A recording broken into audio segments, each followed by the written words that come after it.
Hello and welcome to Healing from Within. I am your host, Sheryl Glick, author of Life is No Coincidence and The Living Spirit, and in the process of completing my next book, New Life Awaits. Today I am delighted to welcome John Vespasian, a return guest to the show who has a new book to share with us, Sequentiality, the amazing power of finding the right sequence of steps. The last show John and I recorded can be heard on SherylGlick.com for June 2018 on his book, The 10 Principles of Rational Living. Hello, John, and thank you for joining us again. Hi, Sheryl. Thanks for having me on. John, as listeners of the show are well aware, my guests and I share our intimate and insightful discoveries of life as it was and will be as we merge our metaphysical energetic awareness with the physical world and through self-investigation and self-mastery of our emotions improve the quality of life, both personally and collectively. In today's episode of Healing from Within, John will share through personal examples how to find the right sequence of steps to deal with challenges and create the environment for positive results. He will share, among other stories, how Luigi Cornaro overcame terminal illness and got to live 102 years, as well as how Giotto had to go backwards in his artistic development in order to attain financial success first, and other amazing stories of success through proper action. John, you may remember that I always love to ask my guests to think back to their earlier days, perhaps childhood or another event, and to remember a person, place, or event that may have led them to the interests and the life they're living now, and what has encouraged them to follow their chosen path. So think back to a story. I can tell you a story. First time I went to Germany, I was 18, 19 odd years old. I was learning German. I thought it was very, very difficult. It's still a difficult language. I was a bit discouraged, saying, okay, it's going to take forever to learn another language. And then I was there for a couple of weeks, and I realized how much I improved just by trying to speak to people, trying to understand. And when I went back, I was super motivated to continue to learn German. And this actually changed my perception a lot about doing long-term projects because it's very difficult to motivate yourself to change your career, to learn another language, to learn new skills, to get a degree, to enter a new market. It's very difficult to convince yourself that it is worth it to put hours and hours and hours when you're never sure of the result. But the experience of learning other languages, which sometimes takes years if it's a very different language from your own, shows, in my personal experience, that you can see the feedback, you can see the motivation, you can see the progress almost daily. And this is the way to undertake long-term projects. And I have done many other projects in my life, but I remember very clearly the first time I went to Germany, I started to learn to improve my German. That's a great story. Yeah. How many languages do you speak? I'm learning now the sixth one. I'm learning Russian because I want to enter the Russian market. And Russian is really super complicated, much more difficult than European languages. And I know it's going to take me a few years, but the Russian market is huge if you want to sell books. So it's my long-term project at this moment. I congratulate you, because learning different languages is like opening the heart and soul to the whole universe and to understanding life and people and yourself. It's beautiful, and it also expands the mind. The more we use it, that's the way we can create greater awareness, and that is, I think, what sequentiality is, what you just described, how you learned that language. So tell us, what is sequentiality? Sequentiality is an application of rational personal development, and I came up with this word sequentiality. I coined this term because the stories in the book They're stories of amazing success and also amazing failure. What they show is that when you are faced with difficult decisions, when you have to decide about your future, relationships, when you really have to make tough choices, you have to try to remain a bit unemotional, and you have to find the right sequence of steps. This is why the book is called Sequentiality, because I show in the book through many biographies, through many stories, that people have been able to overcome extreme adversity and to really surmount very, very difficult problems just by staying calm and looking for the right sequence of steps. And this is the whole idea of the book. And I present many examples in the area of health, in the area of business, in the area of marketing, in the areas of personal finance, career development.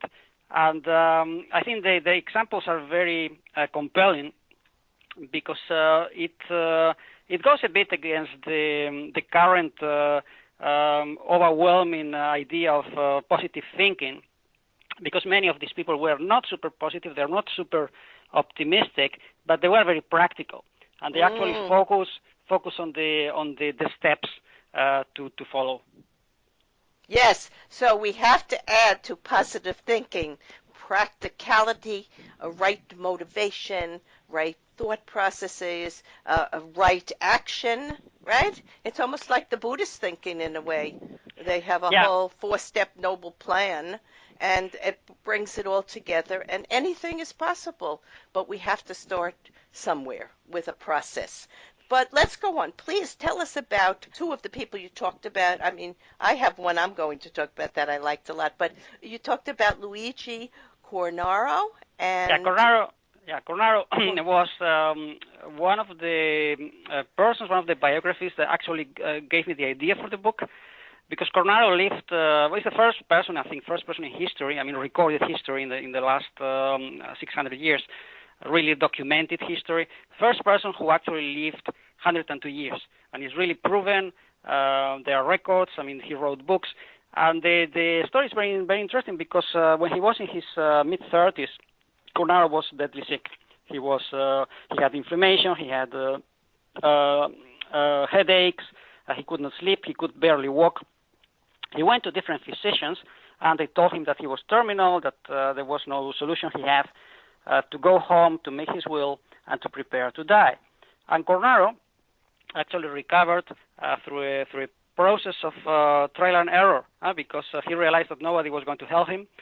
Medicine was not sufficiently advanced to find a solution. And he tried different things. So he tried different diets. He tried to go to bed at different times. He actually produced his own treatment. And he came up with a super interesting scheme, because it's very similar to what you have today with being vegetarian, to apply caloric restriction. He came with a lifestyle which was super successful, and he came to live in the end 202 years, and he wrote extensively about his experiments about health. He came up with a diet with nowadays in the 21st century, many people are following very successfully. Well, I think one doctor told him to eat more meat and drink more milk, and one doctor told him to eat more vegetables and fish. And I kind of think he made a plan where he used the best of a lot of suggestions. He lived moderately and in alignment. This is very important. He began to listen to his own inner voice, self-investigate what worked for him, probably conquered a lot of his emotional stresses. And that's part of the plan for all of us, and to calm ourselves and to be accepting of ourselves and to get past a lot of the fears that are causing these physical illnesses.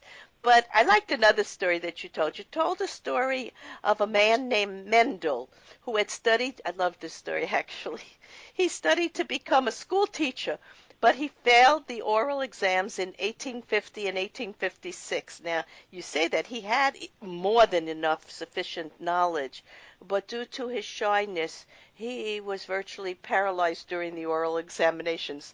And as a young teacher at 19 years old, I myself remember that exam and how scared I was. I was also a very sensitive young person, but I did pass it, but I remember how difficult it was. So after his massive efforts, the disappointment could have really marked him for life. But he decided that perhaps there was another goal where he could spend his life in a monastery, and he did find success and peace. And so we discover from his story, if one road doesn't work, perhaps it's not the road for us. Perhaps we weren't born to follow that life path, and there might be another path even better for us. So I really like that story, no matter what disappointment we have, to allow the universe and our own spiritual gifts to take us in another direction. All right? Indeed, but I just want to underline that Mendel, in the end, he became world famous. In the end, he became a very famous in his area because he started to make experiments with genetics with plants. But what he never lost was his assets because he cultivated his skills for years. I mean, he was super hardworking. He was very motivated. It's a pity he never actually got to do what he wanted to do. He wanted to be a teacher. He was super bad at public speaking. I mean, he should have not chosen that particular goal. But in the end, he found his calling. He found his way because he accumulated in his way intellectual assets, knowledge, persistence. And this is something which is common to most stories in the book, that people eventually find a way to success, happiness, healing, because they accumulate different assets, whether it's social network, whether it's good habits, whether it's financial assets, whether it's a knowledge of a certain area or a knowledge of a certain territory.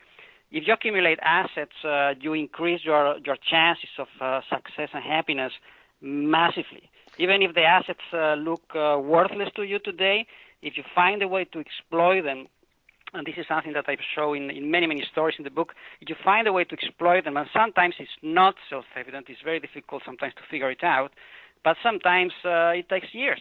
And then eventually, you have to be consistent and patient with yourself and with the process. But perhaps he achieved his goal, because here you and I are so many years later talking about him. So people listening are learning something. So he taught us something. And in his research, you said he wrote and he did experiments and he recorded them and he shared them. So he was a teacher, and I kind of think we're all a teacher for other people. Everyone in our life that we share experiences with, in one way or another, we are learning from them and we are teaching. So I kind of love that story very, very much. In your books, why are you a bit skeptical about positive thinking? Because it has to be complemented by action and by focus, by research. Just by desiring that you're going to do something, you're going to get somewhere, you have to do more than that. And it's a pity that there are so many people that get hooked on the thinking and feeling and believing, and they forget about the action. And this book is called Sequentiality because you have to find a way to get things done. And you can't spend your life thinking and wishing and believing that something's going to happen and nothing happens. You have to go and find a way, and it's not self-evident most of the time. It's not like you read in the personal development books, okay, you have a goal, and then you make a plan, and then you follow the plan. Sometimes people don't have plans, they don't have clear goals. They have a sense of direction, which is something that I stress in my books very, very, very often. So it's much more productive to have a sense of direction and say, I want to go in this direction, I like this kind of stuff, I like this kind of activities, I like this kind of skills, and then to find a way to use them without getting blinded by goals that might be unrealistic. And this is what happened to Gregor Mendel. Yes, I agree. So with consistent action and clear intention and just developing yourself, as you say, with your languages, you put your effort, time, consistency, resiliency, perseverance, and self-reliance. They're all necessary to add to positive thinking. There's nothing wrong with positive thinking, but it's only part of the equation. Thank you very much for that. According to your research, what is the best method for personal development? The best method is to define or identify